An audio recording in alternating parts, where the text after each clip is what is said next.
Thanks. Wayne, what's the balance between pleasure in the performance for 70-odd minutes and disappointment that it didn't last another 10? Yeah, obviously one of disappointment in the changing room. The guys put in a heck of a shift. You know, if you look at the performance last week and coming up against the South Africans in these conditions was always going to be a big ask, and I thought the boys stood up very, very well. You know, we could have won that match. It came down to a couple of moments. I think just before half time we gave away a silly penalty, and then we gave one away which allowed them to go into the corner to score the only try of the match. So outside of that and you know, a bit of work to do obviously at scrum time, I thought we matched them across the park, and you know, for long periods we led in that match, and obviously disappointed not to have won it at the end, but certainly a big step in the right direction, playing, you know, the world champions at their own game really. So I thought you know, a big pat on the back for the effort that did come in. What about Ellis Jenkins' performance after 3 years out? Yeah, look, very, very pleased for Ellis. It was a big moment for him. You know, he didn't do a lot of training the week before, certainly no contact, and then to come out here against a very physical side after a rib injury, where he's been in terms of the recovery from the original knee injury, I was really, really pleased for him. I thought big steal early in the game, you know, 5 metres out from our line, showed, you know, great timing and great skill over the ball, and look, he's going to get better and better for that performance, I'm sure. What was your view of the incident with an intruder on the pitch? Yeah, well, look, it was, yeah, I don't know. You know, we just saw a 2v1 type situation forming up, and then, yeah, I mean, you don't want to see that in the game, so very disappointed that happened, but, yeah, nothing the match officials could do about that. And Fiji next week, what are your thoughts on selection at this early stage? Do you give others a chance after two very tough tests for some?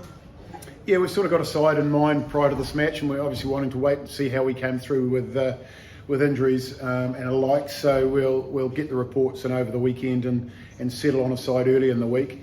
But definitely the improvement that we showed from the All Black match to this match, we need to learn from this match and obviously improve for Fiji. Thank you, Wayne. Thank you. Hi Wayne, just one more on Ellis Jenkins, if that's okay.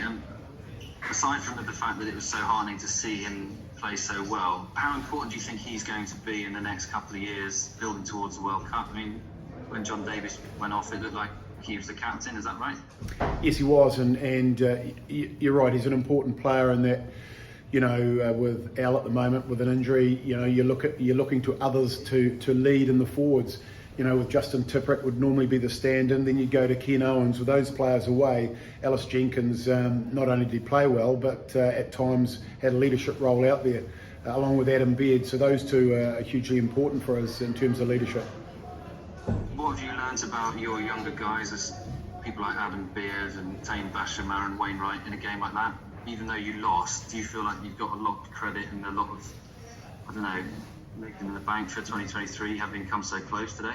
Well, I think playing South Africa in those conditions, which are ideal for the way they want to play the game, you know, it was going to be a testing time for us, and I thought we stood up to that test very, very well. As I say, a couple of penalties, one just before half time, the one that led to the driven line-out try. You know, if we can tidy up those areas of our game, we're going to be very, very competitive against one of the best sides in the world, or the current world champions, in their own conditions. So it was a big tick in the box as far as the coaching group is concerned, but always there are things that we need to take out of that game and improve on. In terms of getting over the line against the Boks, lots of people struggle to score tries against them. It sounds like an obvious thing to say, but is that the vital element? You need to score at least twice against them to win? Well, no, today was just about holding our discipline in key moments, I think, because, you know, if the discipline had held, they don't get the opportunities to get the line-out drives 5-10 metres out. Look, we repelled them on several other occasions, so there was a lot of good work done in that area as well. But no, look, you know, I think I watched the All Blacks score in the first few seconds against them and not score again over 80 minutes. So they are a great defensive side, we know that. So that's why, from our point of view, there was a lot of good work done in those conditions against that side. Just a quick last one. How do you think the scrum went?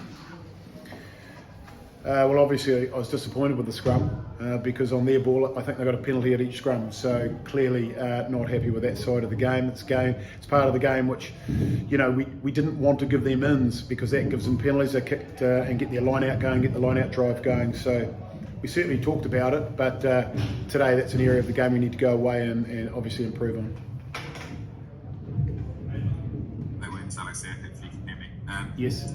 That game was sort of made for Dan Bigger, and I thought he was having an excellent match. Could you just sort of talk about the decision to bring Gareth on at that point when, maybe it was better suited to head to Dan? Oh, look, you can look at that. You can look at the workload that people have put in, and then look at fresh legs, because we wanted to put pressure on kickers. Dan had a huge workload at that stage, and yes, he'd played well. But we've got belief in the squad. Gareth's a player coming back, and the more game time he gets, he'll keep improving. It's important that, as we saw with Alan Wynne, no one's free of injury from time to time. So we need to keep building the squad. And we need to get depth in all positions, and certainly Gareth coming on will be better for that. Similarly to Ellis, Taine was excellent last week, but to back it up again, was brilliant from his perspective. Yeah, I thought he had another good game, very good game. He'll learn from that game though when he goes and looks at the breakdown. We wanted to really push the boundaries there in these conditions, and we did, but we overstepped the mark a couple of times, and those are the penalties that we've got to make better decisions from time to time. And there was one there, I think Taine might have given away, which is a learning for him, and we've got to make sure that we get that out of our game over the next two matches. Oh, wait, just two from me if that's okay. Firstly, just picking up from Will's point about scoring tries against the box, would you in an ideal world have played some more rugby today, or was that conditions dictated? Oh look, if the roof was closed or the sun was out, we would definitely played a lot more. But that ball was very wet and slippery, and there was a lot of rain coming down in the pre-match warm-up, and we changed our tactics before kick-off. So we just had to go with the conditions. You saw when we were trying to play, it's very hard to move the ball with a wet ball, and it's a lot easier to come off the line with line speed for a defensive side, as you saw in the last 10 minutes. And do you think you would have scored if it wasn't for the pitch invader? I don't know. At the time, we thought, well, here we go. We had a one-man advantage. I don't know. I haven't had a chance to speak to the players, to be quite honest, whether or not they may have been distracted. But look, match officials, they've just got to deal with that the way they did. Really, there's nothing they could have done about it.